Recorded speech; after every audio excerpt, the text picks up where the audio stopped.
생전 처음 느껴보는 전율. 중학생이 되어서도 집안 분위기가 달라지진 않았다. 아버지는 이후에도 재혼을 몇 번 했는데 중학생 때 아버지와 재혼한 새어머니는 딸을 데리고 왔다. 그 애는 나와 동갑내기였다.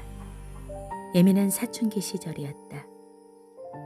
오락실에서 종종 보던 여자애와 갑자기 가족이 되어 같은 집에서 살아야 했으니 여간 불편하지가 않았다. 아들의 심정 따위는 아랑곳하지 않고 당신 하고 싶은 대로 하는 아버지가 미웠고 정상적이지 않은 것 같은 우리 집이 부끄러웠다. 지금은 이혼이 흠이 아니고 다양한 가족의 형태도 수용하는 사회 분위기지만 그때만 해도 그렇지 않았기에 바람잘 날 없는 우리 집만 이상해 보였다.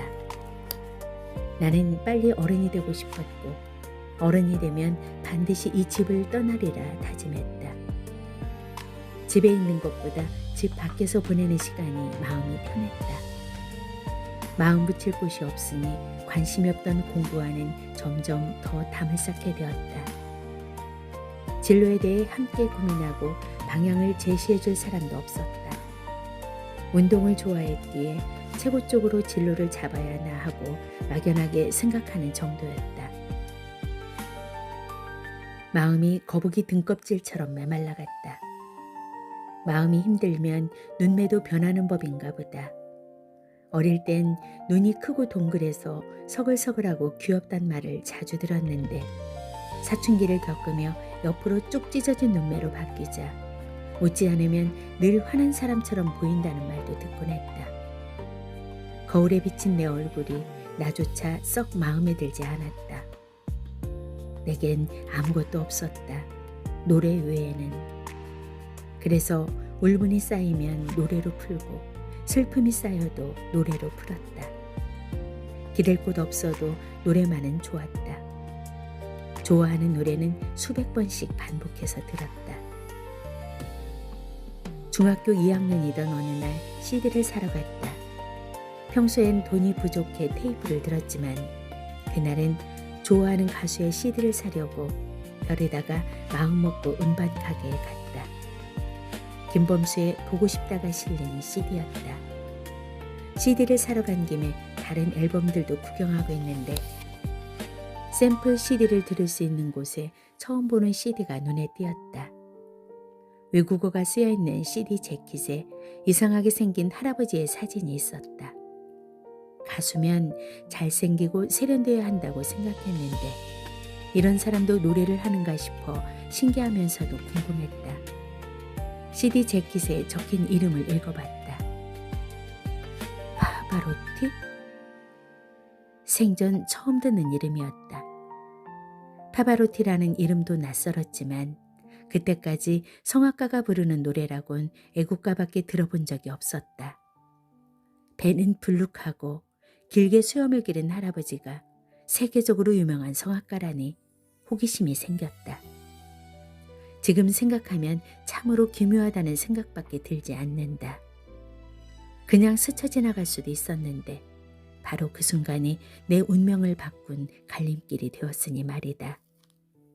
궁금하니 노래나 한번 들어보자고 생각했다. 듣다가 지루하면 그만 듣고 내가 원래 사려고 한 김범수의 보고 싶다를 사면 그만일 터였다. 그런데 이게 무슨 일인가? 노래의 첫 소절이 귀에 닿는 순간 나는 완전히 압도당하고 말았다. 우와, 이거 먹고? 온몸에 전율이 흘렀다. 정말로 감전된 듯 머리끝에서 발끝까지 전기가 찌르르 통하는 듯했다. 헬렌 켈러가 손끝에 전해지는 물을 느끼고 처음으로 와터라고 외쳤듯 나는 파바로티의 노래를 듣고 이것이 진짜 노래다라고 느꼈던 것이다. 망설임 없이 파바로티 CD를 사서 집으로 달려갔다. 내가 들었던 노래는 푸치니의 오페라 투란도트 중에서 칼라프 왕자가 부르는 아리아, 공주는 잠 못 이루고로 네순도로 말하는 원제로도 유명한 곡이었다. 파바로티가 부르는 아리아는 내 마음에 한없이 슬프게 다가왔다. 그러면서도 동시에 남자다웠다. 그 목소리 안에는 나는 용감해, 이렇게 당당해라고 외치는 선언이 담겨 있었다. 나도 이렇게 아름다우면서도 힘차게 온 힘을 다해 노래하고 싶었다. 이후 이 노래는 평생 나와 함께하는 반려노래가 되었다. 그야말로 내 운명을 바꾼 노래이자 내 운명을 개척한 노래였으며 내 운명에 큰 물살을 만든 노래였다. 성악이 뭔지 클래식이 뭔지도 모르던 내가 파바로티가 부른 노래 한 곡을 듣고 난 후 완전히 달라졌다. CD를 수도 없이 반복해 들으며 따라 불렀다. 가사를 읽을 줄 모르니 그저 듣고 비슷하게 따라 부르는 게 전부였다. 파바로티가 부르는 공주는 잠못 이루고는 내 영혼을 완전히 뒤흔들어 놓았다. 노래를 듣는 내내 소구름이 터졌다. 이런 감동이, 이런 울림이 어디에서부터 오는 것인지 놀라웠다. 놀랍다는 말로는 부족했다. 한 번도 경험하지 못한 감동을 느끼면 머리가 멍해진다는 것을, 속이 텅 빈다는 것을, 말을 잃어버린다는 것을 무방비한 상태로 겪었다. 나는 한 사람이 부르는 노래에 완전히 무장해제를 당했고 노래 한 곡이 울림을 넘어서 울음을 터뜨리게 할 수도 있다는 사실에 전율을 느꼈다. 장엄한 선율이 폭풍처럼 휘몰아치다가 마지막 클라이맥스에 이르렀을 때 폭포처럼 쏟아지는 빈체로는 강력한 주문처럼 나를 휘어감았다. 흔히 인생에 큰 영향을 미친 사건을 겪으면 그 이전으로는 결코 돌아갈 수가 없다고 한다. 나 또한 그랬다. 파바로티가 부르는 공주는 잠 못 이루고를 듣기 전에 나와 들은 후에 나는 완전히 다른 사람이 되었다. 이 노래를 듣기 전의 세계로 돌아가는 것은 불가능했다. 나는 노래를 하고 싶었고 노래를 통해 내가 느낀 감동을 전하는 사람이 되고 싶었다. 처음으로 살고 싶은 세상을 발견한 기분이었다. 어떤 어려움을 겪게 되더라도 이 세상에서 살고 싶었다. 비록 현실은 남루했지만 빈체로를 부르는 순간엔 모든 것을 잊을 수 있었다. 나는 나아가고 싶었고 승리하고 싶었다.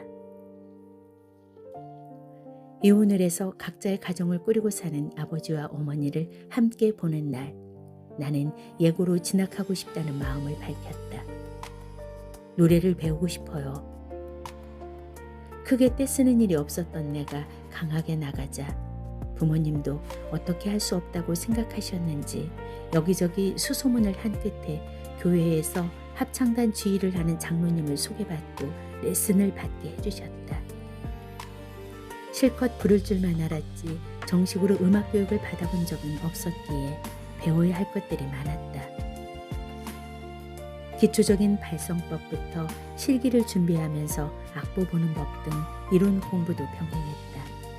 그런데 신기하게도 몇 개월 수업을 받고 대회에 나갔는데 나갈 때마다 상을 받았다.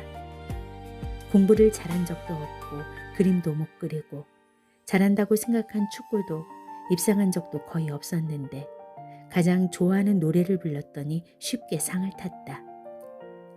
대회에 나가서 받는 상이 늘어날수록 노래가 재밌어졌다. 재미있으니 더 몰입해서 연습을 했고 연습을 한 만큼 실력은 눈에 띄게 향상되었다. 나도 잘하는 게 있구나. 찬밥을 물에 말아 먹거나 장판 밑을 뒤져 모은 동전으로 컵라면을 사 먹고 눈치를 보며 살아가던 나에게도 잘하는 게 있었다. 그것도 대회에 나가면 1등을 할 만큼 남들보다 잘하는 것이 있었다. 그것은 평생 처음으로 느껴본 가슴 벅찬 경험이었다. 태어나서 처음으로 꿈이라는 게 생겼다. 파바로티처럼 되자. 나도 세계적인 무대에서 노래하는 성악가가 되자. 무섭도록 노래 연습을 했다. 그 덕분에 예종 출신도 아니고 일찍부터 준비하지도 못했지만 다행스럽게도 경북예고에 입학하게 되었다. 울고 짖게